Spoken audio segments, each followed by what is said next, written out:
Selamat siang, selamat datang di UK Petra. Saya Gunawan T atau Gunte, seorang dosen arsitektur UK Petra, bersama anggota tim saya, Ibu Priskila dari Business Accounting UK Petra, dan Bapak Iman Subekti dari Pendidikan Guru SD UK Petra, akan menjelaskan sebuah program kemandirian masyarakat atau PKM yang didanai oleh Kementerian Pendidikan, Kebudayaan, Riset dan Teknologi pada tahun 2022.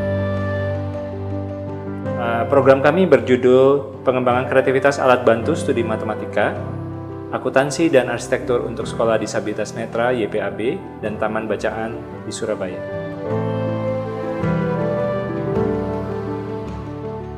Sebagai latar belakang, penyandang disabilitas netra dan warga marginal lainnya seringkali tidak bisa menikmati pendidikan yang menarik dan inklusif, terutama dalam subjek matematika, akuntansi, dan arsitektur. Di sisi lain, ketiga mata pelajaran tadi membutuhkan cara penyampaian visual yang sulit diterima oleh para disabilitas netra.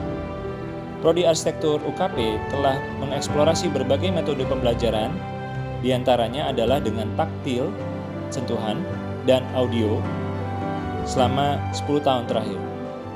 Karena itu, dalam hal ini kami mencoba menggabungkan keahlian kami untuk menghasilkan metode pembelajaran yang inklusif untuk beberapa tema, diantaranya penambahan pengurangan, perhitungan arus kas akuntansi, pengenalan bidang datar dan bidang ruang, dan pengetahuan rumah yang aksesibel. D4, D2, D20 gitu ya? Gitu. Beberapa tahapan yang kami lakukan dalam program ini ialah 1. Diskusi awal dengan SMP, LBA, YPAB, dan Taman Bacaan Masyarakat. 2.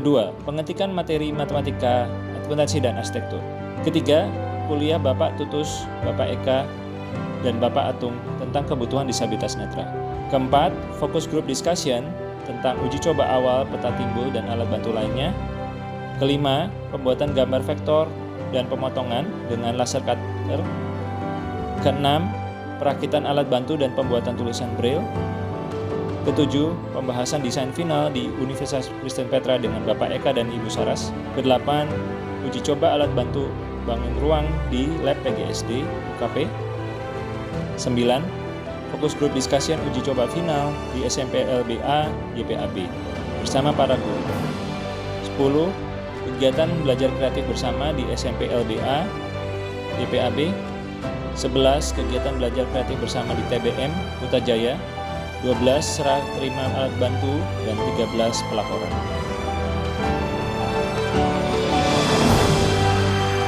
Oke, jadi untuk membuat alat peraga ini memang pasti ada kesulitan ya, atau ada hambatan gitu ya. Ya, satu contoh untuk proses braillingnya ya, karena masih metode manual, jadi harus menulis satu persatu dari angka 0 sampai 9. Memang kalau manual itu memang pasti kurang efektif. Maka sebaiknya untuk pembuatan proyek selanjutnya mungkin sebaiknya digitalisasi gitu. Bisa menggunakan printer braille. Jadi supaya alat ini bisa lebih terdistribusikan lebih banyak lagi kepada pihak-pihak yang memang membutuhkan. Seperti itu.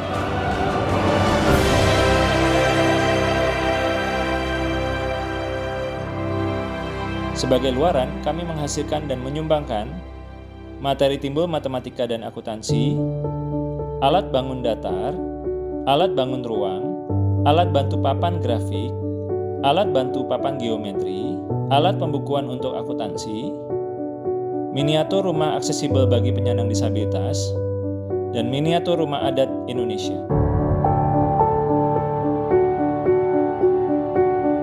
Bantuan alat peraga yang berupa bangun ruang ini akan dapat untuk mengetahui siswa dalam belajar matematika, tahu tentang realnya secara nyata.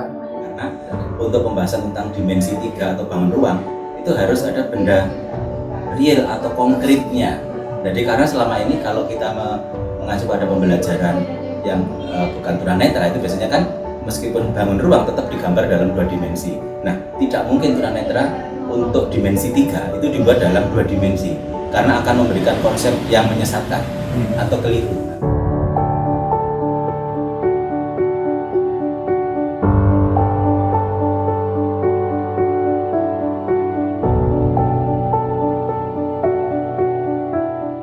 agar materi matematika dapat dipelajari oleh siswa dengan baik dan benar, maka perlu sebuah pendekatan yang baik. Oleh karena itu, guru sangat mempunyai peranan yang sangat penting di dalam mengajarkan materi matematika. Sebagai contoh, misalkan akan mengajarkan tentang dimensi 3, maka perlu pendekatan yang tepat. Nah, pendekatan yang tepat kita kenal dengan pendekatan saintifik atau yang kita kenal dengan 5M. Yang pertama adalah mengamati. Jadi siswa diajak mengamati bangun ruang yang ada. Nah, bangun ruang ini dihadirkan di hadapan para siswa senyata-nyatanya, sehingga para siswa bisa mengamati bangun ruang ini seperti apa, sehingga nanti para siswa bisa mengetahui ciri-ciri dari bangun ruang tersebut. Dan bangun ruang ini tentunya mempunyai banyak sekali permasalahan yang ada di dalamnya. Di antaranya adalah bahwa bangun ruang ini mempunyai rusuk, gitu ya. Dan mereka mengamati, kemudian dari situlah para siswa muncul pertanyaan-pertanyaan. Nah, ketika muncul pertanyaan itu, maka para siswa di sini akan mengumpulkan data dari pertanyaan-pertanyaan itu, dan mereka mencoba mengeksperimen ada berapa rusuk yang ada di dalam bangun ruang ini. Nah, setelah itu mereka mengasosiasi, dan setelah mengasosiasi mereka akan mengomunikasikannya di depan kelas.